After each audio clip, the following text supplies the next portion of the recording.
What's up everybody, once again my name is Matt, and today I'm going to demonstrate how you could potentially beat Ocarina of Time 3D in under 40 minutes using the any % speedrun route and some neat glitches and skips. Currently the world record is just under 39 minutes, but to get a time like that it requires a lot of practice to execute these glitches fast, and also some other movement based glitches like super slides that I won't be performing in this video because this is not intended to be viewed as a speedrun video, but more of a glitch showcase. Keep in mind that I literally learned this route and these glitches over the course of an entire day, and these recordings are my first time actually getting them to work. That being said, let's get into it, shall we? First things first, all you have to do is grab the sword like normal. Once you get the sword, we can perform our first major glitch, escaping the forest. Head over to this Kokiri kid blocking the northern exit to the forest. Get rid of the wooden sign by stabbing it, and then stand right next to our new friend. Now you want Link to face the far wall of the forest and be perpendicular to the wall where the exit is. You can do this by walking up next to it and manually changing the camera in first person, or you can walk up to the wall, turn around 180 degrees, and flick the control stick to the left. Once you're in position, you need to pull out your sword and hit the wall 3 times. Listen to the game's audio to confirm your hits. Once you hear that third hit against the wall, begin mashing the A button to put away your sword. The idea here is that if you perform this glitch correctly, Link will clip through the Kokiri kid's blockade and be on the other side of him. This glitch can be a little bit tricky, but there is one way to make it easier. The setup is a little bit slower, but if you collect 10 rupees from around Kokiri Forest and buy a Deku stick from the shop, you can do the same setup as before with the 3 slashes against the wall, but instead of mashing A to put away your sword, hit whatever button your Deku stick is equipped on. I wouldn't recommend mashing this button, however, because if you don't get the clip, you will more than likely break your Deku stick. Regardless, once you do clip through the Kokiri child, you'll be trapped inside his circle of doom. Next, all you have to do is get him behind you and roll towards the side of the log. This will hopefully cause him to go right over you as he tries to block your path, and you'll reach the loading zone before he's able to stop you. Once you're past him, you can meet with Saria, get the Ocarina, and go directly to Hyrule Castle. So obviously escaping the forest like this skips meeting the Deku Tree, doing the dungeon, and getting the first spiritual stone. Thankfully, we don't even need it. Because when Zelda asks, well, you can just straight up lie to her. How do you even sleep at night, Link? Now that we're out of Kokiri Forest, the game actually plays out pretty much how you would expect it to from this point on. Our next objective is to meet up with Princess Zelda. There is one tiny glitch you can do on the way to the castle courtyard. When you're pushing the milk crates to get inside the courtyard, you only need to push one of them, and then you can climb up on top and use a jump slash to reach the area where you can crawl inside to the courtyard, saving you a little bit of time since you don't need to push that second block. Next, just sneak past the guards and talk to Zelda to get her letter, then talk to Impa to learn the lullaby and get taken out to Hyrule Field. And once you resume control of Link, go directly to Kakariko Village. Our next stop is Goron City, so talk to the Kakariko gate guard, show him the letter, and start climbing Death Mountain. Once you reach Goron City, open up the door leading to Darunia's chamber, and use a Deku stick to steal some fire so we can light some torches in Goron City. The real objective here is to take the fire to the bomb flowers that create a shortcut to the Lost Woods. For some reason in the 3DS version, when you light a torch, the burner timer on your torch resets, meaning that if you light a few of them along the way, you don't need to worry about your stick burning up.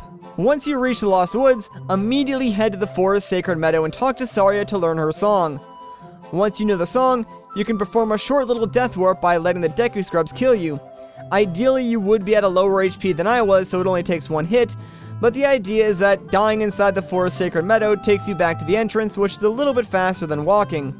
Now that we're back to the entrance, let's return to the Lost Woods and go back to Goron City by way of that shortcut. That way we can return to Darunia, play him Saria's song, and get the bracelet that allows us to lift up the bomb flowers.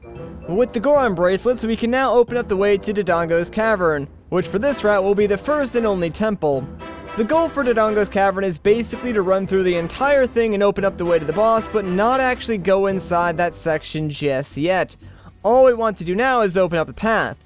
Now there is one small problem to this. Since we never completed the Deku Tree, we don't have a slingshot, meaning that we can't hit the ice switches to turn off the rings of fire that are on these platforms. That's not going to stop us though, because with some very precise jumps, we can easily just jump around the fire no problem. The first room is simple enough, but the second room requires you to nail 4 jumps in a row without making a single mistake. This one took me at least a half-hour practice before I was able to get to the other side. I did notice that by the end of it, I was pretty much consistently nailing the first 2 jumps without much of a problem, so you do eventually get some muscle memory from these types of things the more you practice. After you make it past the second ring of Fire Room, you are rewarded with bombs, and you can now open up the way to the boss of Dodongo's Cavern. At this point though, we're going to leave the dungeon because we are approaching the final sections of this run. So the next thing we need to do is get ourselves some usable magic, and the only way we can get that is from the Great Fairy at the very top of Death Mountain. So that's where we're going next. On the way up though, you'll have to be careful and watch out for falling rocks. You can just mash the A button to roll against this wall and you should be fine on your way up. More advanced players would probably use a super slide here to easily make it up faster and safer, but like I said, I didn't perform any of those in this recording. You'll also need to be wary of the Skulltulas as you're climbing. If you see them turn purple, you better stop in your tracks or they will knock you down. Once you reach the top though, just bomb the wall to reach the Great Fairy's fountain. Once you get magic from the Great Fairy, it's time to save warp back to Kokiri Forest. To do this, just simply save and quit the game and reload your save file. This will spawn Link back in his house in Kokiri Forest, and well, we're kinda trapped here again, so we need to escape. This time, however, we want to escape closer to Zoras Domain, and the best way to do that is by using the shortcut in the Lost Woods that leads to Zora's River. Problem is, we can't normally dive down that deep to reach the loading zone. Fear not, for there is another glitch we can do. Similar to the first method of escape, what we want to do is line up Link with the edge of this stone entrance. Wait for the Navi prompt to appear over the camera icon on the bottom screen, and once it does, slash your sword 3 times. Again, listen for that third hit, and once you hear it, immediately tap the Navi icon. If done correctly, this will disable the water's hitbox while Navi's dialogue is on screen, which makes Link sink all the way down to the bottom, and you can easily just reach the entrance to the shortcut. This trick looks a lot harder than it actually is, but there is one downside. If you mess it up, you'll need to reload your save file since the ability to talk to Navi won't reappear. Afterwards, just use Zelda's Lullaby to open up the way to Zora's Domain and head into King Zora's chamber. Now, we need to go into Zora's fountain, but King Zora won't move unless we get in the letter from Ruto that you find in Lake Hylia. That's far too much work, however, so instead, we're going to make use of another glitch. This time, we're going to clip out of bounds. It just so happens that there is a nice angular section of King Zora's chamber that is perfect for another triple slash clip. Again, this is similar to what we used to not only escape the forest the first time, but also do the Navi dive. So all you have to do is stand in the corner, slash 3 times with your sword and mash A to put it away, and if you do it correctly, this will push Link right through the wall and out of bounds. Once outside of the map, you can swim in some invisible water right behind King Zora and reach the loading zone for Zora's fountain. Now all we want to do here is visit the Great Fairy and get Feyrora's Wind. I've already explained how this item is useful for cutting out backtracking, but it's also useful for cutting out almost the entirety of the game. You'll see what I mean in a second. Next up, let's do another save warp to return back to Kokiri Forest. Now that we're back in Kokiri Forest, we need to leave, but this time we can simply use the shortcut in the Lost Woods to return to Goron City.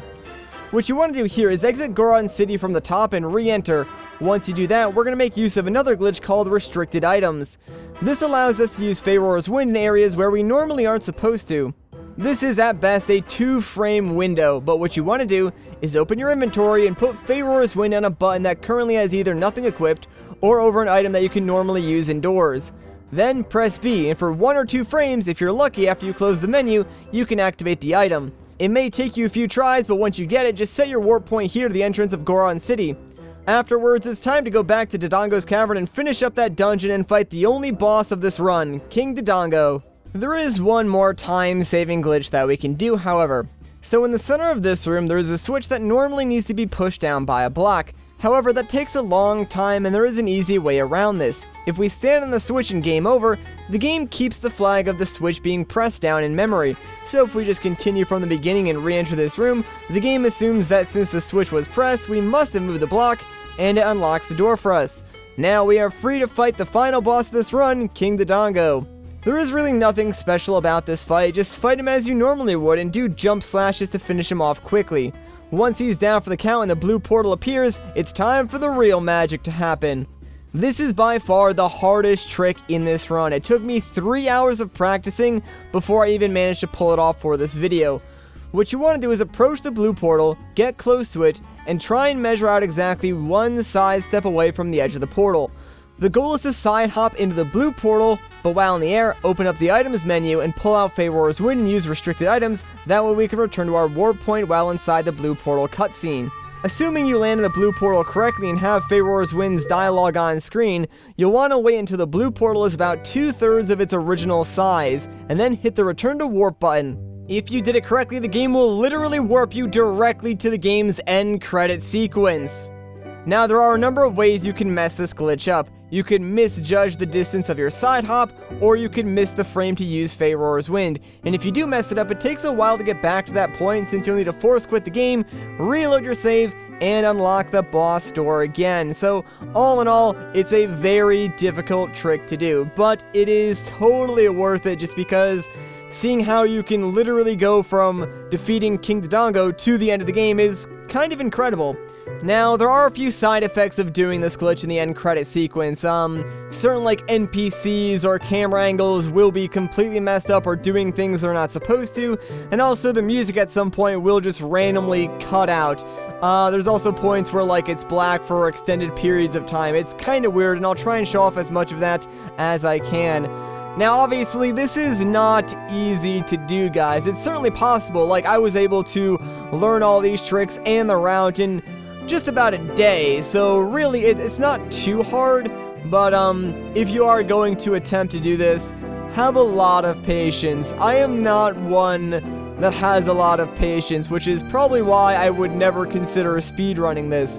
The last trick alone took me hours to get. Everything else, I got pretty quickly. Like, the longest time I spent, besides the blue warp trick, was in Dodongo's Cavern, that second area with the rings of fire. Like, that took me 30 minutes to nail the jump across that, so that was like the longest I had to practice something besides that blue warp trick, which took me hours to actually get. Like, honestly, while I was doing that trick, I practiced it for about 2.5 to 3 hours, then I just had to stop, and I came back to it a couple hours later, and I got on like my 3rd attempt. So all the practice paid off, but man, oh man, was it frustrating. But when I finally did get it, it felt amazing. Now, unlike the Link to the Past and Skyward Sword glitch videos I did, I probably wouldn't bother learning this unless, like, you have an affinity for speedrunning games and you're looking for something new to run, because it takes a lot longer to actually pull off the tricks, and they are quite a bit harder than those of Skyward Sword and A Link to the Past. That being said, a lot of people wanted me to showcase Ocarina of Time, and I honestly wanted to see what I could do with it as well, since Ocarina of Time is a notorious speed game, and I think the N64 version is the second most speedrun game behind Super Mario 64, which is insane to think about. But I wanted to see what the 3DS version of this game could actually do, because I don't think too many people are aware of just how crazy some of these glitches are, and that they do exist on the 3DS version. So it can be just as fun as the N64 version in some cases. That being said though, I think I'm going to end off this video here, so if you guys enjoyed, a like rating would be greatly appreciated. If you want to see more, consider subscribing. But once again guys, my name is Matt, thank you so much for watching, and I'll catch you in the next one.